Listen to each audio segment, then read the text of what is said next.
So, chylomicrons are the least dense of the lipoproteins. Of course, they are biggest in the size. They have the apolipoprotein protein on chylomicron is ApoB48. It is specific for the chylomicrons. It is synthesized in the endoplasmic reticulum and glycosylated as it moves through the endoplasmic reticulum and Golgi bodies. It is the conventional way of glycosylation of proteins. It follows the same way. Then it's the protein composition, the composition of the ApoB48 is like that. It is constituted of, it's composed of 48% of the protein which is encoded by the ApoB. So 48% of the ApoB protein is forming the ApoB48 protein, which is specific for the chylomicron. That is why we say it the ApoB48. So enzymes of the triacylglycerol and cholesterol synthesis, they are located in the smooth endoplasmic reticulum.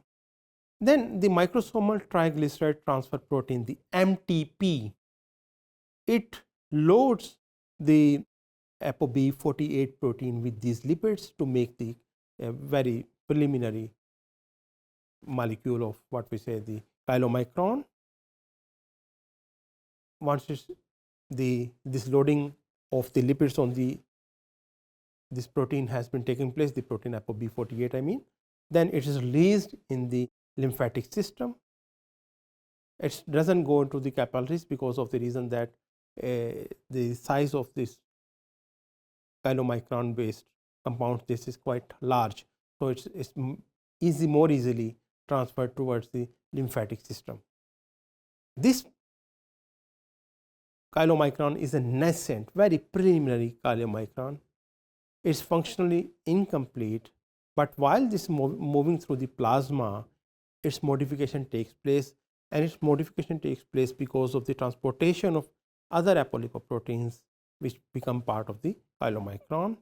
For example, it receives the ApoE and ApoC protein from the HDL, the higher density lipoproteins. So, as I have already told you, the transfer of the protein between the different types of lipoproteins or different categories of lipoproteins, it always goes on. I mean, this goes on happen. It occurs all the time.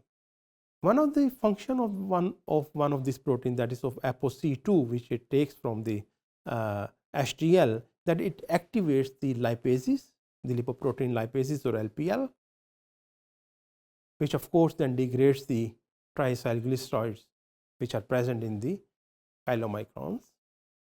I have told you that what is their function.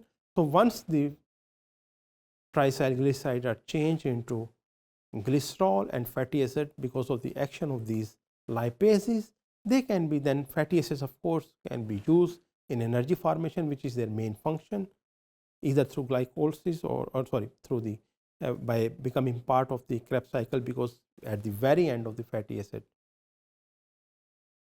degradation you get the acetyl CoA, which become a part of the Krebs cycle. While the fate of the glycerol is that it can either be used for the lipogenesis or also for the process of gluconeogenesis in liver.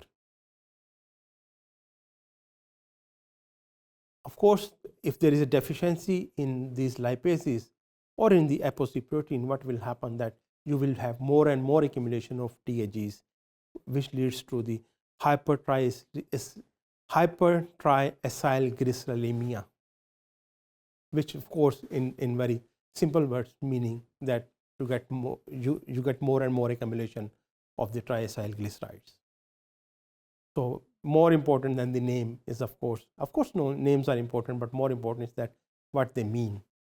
Then degradation of triacylglyceride by LPL, once it takes place, what it will do, of course, as a consequence of this degradation, the chylomicron will be reduced much in size because it has lost its fatty acid content because of the, or its lipid content because of the lipase activity.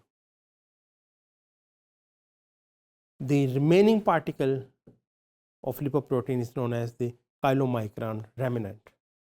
It is circulated through the blood towards the liver, where its amino acids and cholesterol parts are released, and of course some of the fatty acids also.